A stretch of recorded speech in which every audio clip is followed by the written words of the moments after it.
Okay, so this will be the last game I give out for Friday, February 8th. We're going to stick with the MAC. Do that because it's got two A's, in case you didn't realize. Um, Iona hosting Quinnipiac. Iona -3, total 158.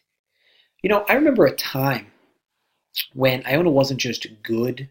They used to be practically the big dick in the MAC.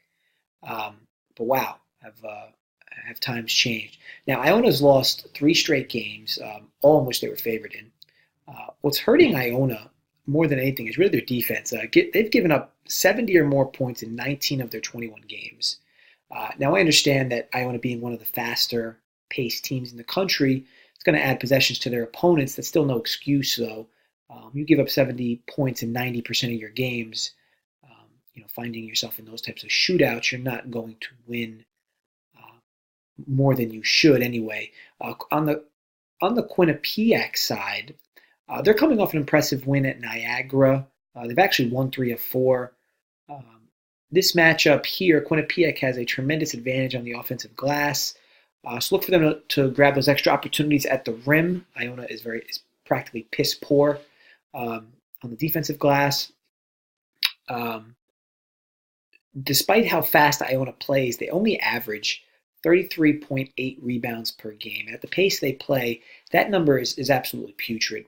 Now, some other factors here before I actually give you the play I'm on. Iona's in the bottom 5% in defensive efficiency, as per KenPom. I've mentioned KenPom in a lot of my videos.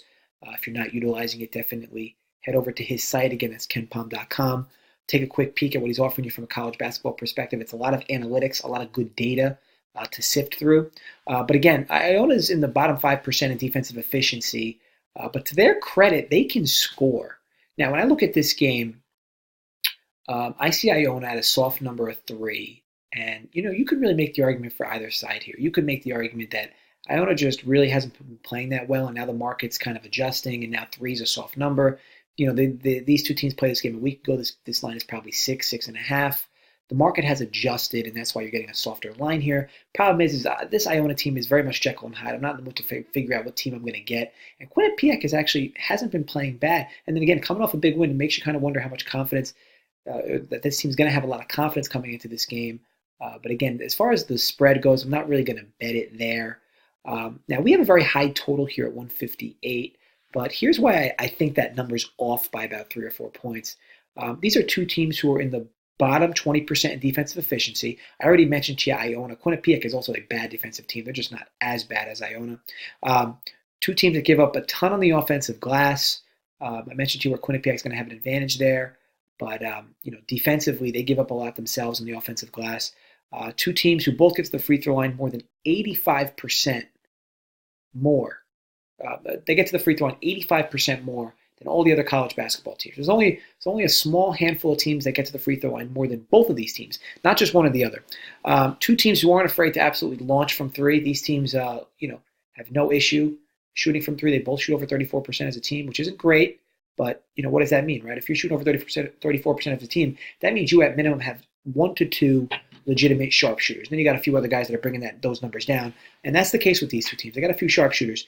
The only caveat I have here in this game, in the play, is ultimately I'm going to like this game over. I have this capped at about 161.5, 162, somewhere in between there. It's actually 0.75. But again, I want to give you a little more whole numbers. Quinnipiac plays slow, and it's a little concerning with how slow they play and having a total this high. But with this said, when they went in their most recent Niagara game, they had no problem playing at the same pace Niagara did. Niagara sped the game up, and Quinnipiac went right along with it. I do like in this game for Iona to kind of refigure themselves out and get and score often to get to where we need to be. I mean, obviously a projected total here. You're looking at something like an 80 to 77 type of game based on what they're telling you there, an 81, 77.5, something of that nature. I like Iona to go over 80 here, and I actually do like Quinnipiac to go over that 75, 76, 77 range. So I do believe this game's going to go over. Again, I'm not really an over guy. I know that I've given you an over here and an over in another one of the games here. But for the most part, you're going to see me give out unders. I'm more or less an under and a dog guy. But again, from time to time, I will see some favorites and some spots that I find an edge in. This is going to be one of them. Definitely an over pace. I see this easily going into the 160s. And again, free throws late could help us there get over the top. So again, just to be clear, playing here over 158 Iona versus Quinnipiac. Want to thank you guys for taking the time to watch the video. Hope you watched all three. I gave you another pick in the MAC and another pick in the Ivy League games for Friday, February 8th. So if you haven't checked those out, check those out as well. I'll have the links below for you to make it easier for you. So again, thanks for taking time to view the video. Subscribe to the channel if you're not. If you found the video helpful, shoot me a comment below. If you have any comments on the game as well, feel free. I'll definitely respond to them. Like the video if you haven't. And thanks again for taking the time, guys.